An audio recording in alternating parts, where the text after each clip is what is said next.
Well, welcome to the vwnut channel. We're out cruising around in Daisy. I'm about to head home and I think yank the motor out of her.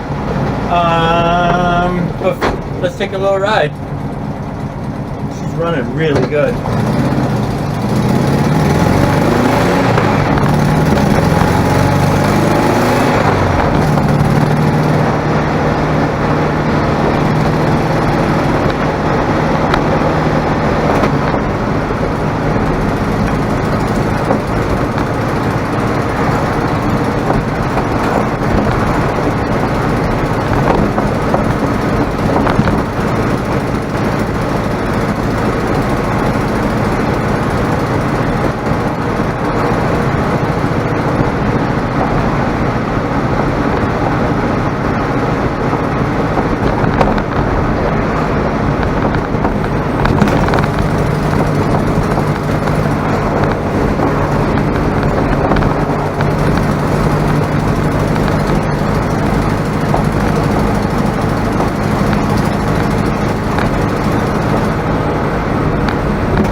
Well, you can see I got one red car outside, two red cars outside.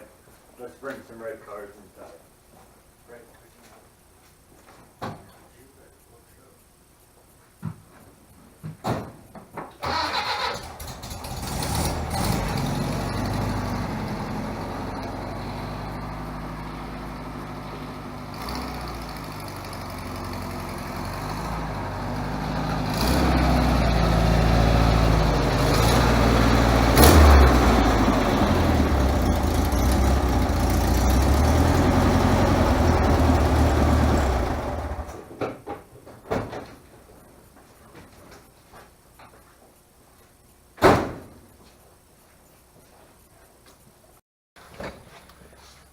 Alright, so I'm going to go ahead and remove the engine out of Daisy. I've taken out the piece of tin that goes here.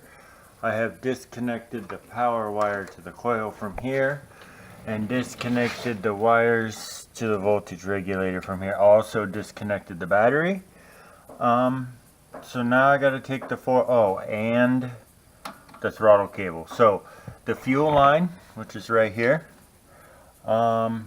And then 4 bolts and a little bit of wiggling, and we'll see what happens. So I'll get that fuel line off of there and crawl under there, and if I see anything interesting or amazing, I'll bring you guys back. Otherwise, I'll bring you back for the wiggling. I like to drain the oil before I pull the engine. Just because I'm going to be rotating it around, and it makes a huge mess, and this just lessens the mess. So remind me before I put it back in and start it up to put some oil back in it. Alright, well, I'm going to start wiggling. I don't know if you guys can hear the chainsaw noise, but the neighbors are getting a new septic system which required them to remove some trees. So that's the setup that we got. I just want to make sure I got a release valve situation handy, and I do. And,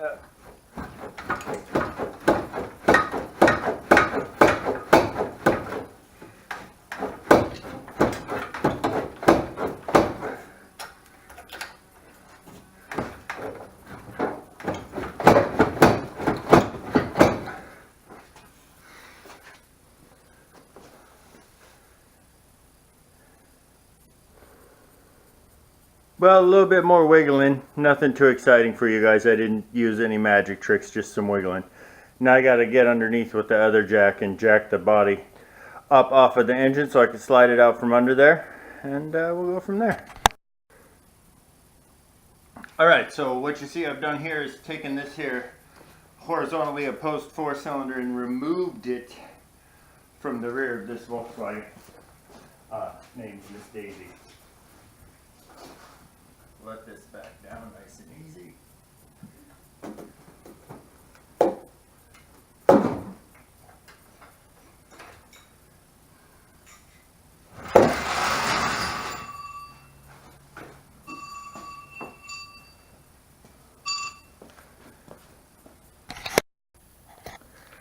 So, as you can see, it's a good thing that it came apart because the animals most definitely are in here.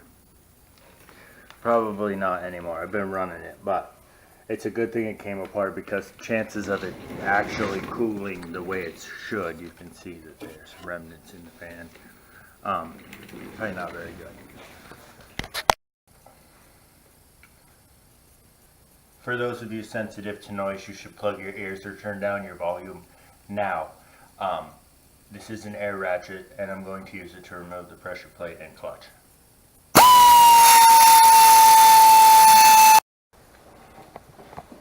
Well, that was one of those times when I wish I had the camera rolling, but it just kind of morphed itself into what happened. So, we took the engine off of that there motorcycle stand, and I put the pea shooters up onto this table, and then I grabbed the back of this, which goes onto that motor mount over there, that engine stand right there, and used this as the leverage to kind of push the whole thing up there.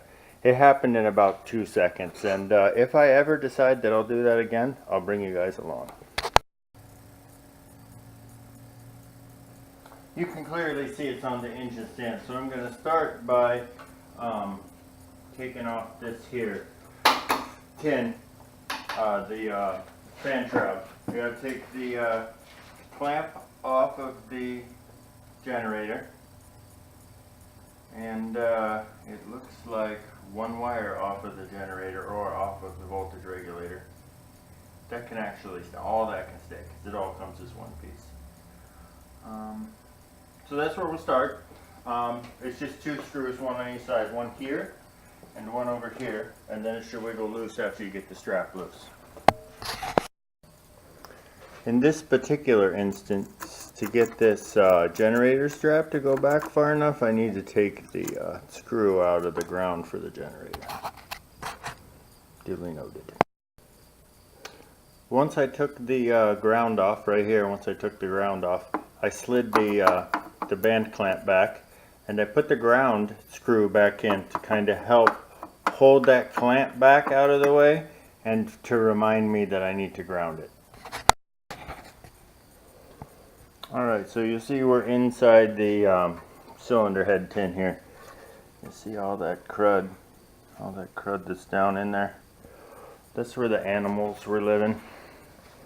And then all that grease and grime and crap all needs to come out of there, because it's not blowing cold air over the bits like it should be blowing cold air over the bits. So we'll get her cleaned up. Nice. Well, here we are getting ready to continue on the disassembly of this engine. All in all, not too bad. I mean, definitely the animals had their way with it inside, and whoever painted it red sure was awesome, because red is the stock color of the Volkswagen engine. All those red bits will be repainted black or the stock silver or gray. So it looks like this when I'm done. I'm going to take all that red right there and all that red over there, and I'm going to make it look like that right there, because that is how I feel it should look. So we'll get to taking it apart. If I find anything interesting, of course, I'll turn you guys on. I'm sure most garages out there have coffee cans and bins full of nuts and bolts and washers and things, just random things. So I was about to, this is my extras, and this is what's coming off of that motor. So my extras, I like to keep them on this little, I don't know, placemat or whatever, because it makes putting them back in the can way easier, and I'll show you guys how that works. Bear with me in the shaky cam, we'll get you set up right here.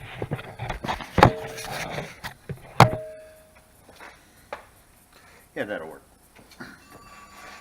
1 second. Well, like I said, I try and keep it on this here placemat for just exactly this reason. It isn't 100%, but it's sure easier to pick it up one at a time.